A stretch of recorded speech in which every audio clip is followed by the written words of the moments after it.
Once upon a time, in the depths of the vast ocean, there was a magnificent kingdom where mermaids lived. Among them, the youngest mermaid was the most beautiful. With long, flowing hair and a voice that could enchant anyone, she often swam to the surface to gaze at the human world. One day, she saw a grand ship sailing across the sea, carrying a handsome prince. She fell in love with him at first sight. Suddenly, a storm arose, shattering the ship and sending the prince into the raging waters. Without hesitation, the mermaid rushed to save him, bringing him to shore. When the prince awoke, a princess from another kingdom had already found him.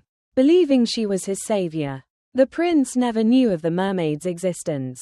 For the sake of love, the mermaid sought out the sea witch. The witch agreed to give her human legs, but at a great cost. She had to give up her enchanting voice, the most precious thing she possessed. Moreover, if the prince did not love her and married another, she would dissolve into sea foam. Despite the risks, the mermaid accepted the deal. The mermaid arrived on land with painful new legs. Yet she endured the agony and learned to walk. She reunited with the prince and became his companion. However, since she could not speak, she was unable to confess her feelings. The prince cherished her but only as a dear friend. He still believed the princess was the one who had saved him. In the end, the prince married the princess.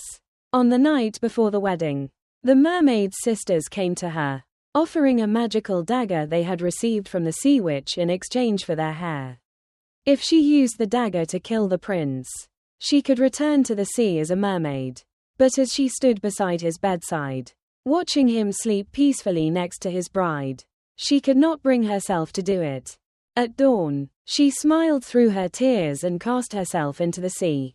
Instead of vanishing, she transformed into sea foam and became a spirit of the wind, wandering the world and bringing kindness to humankind.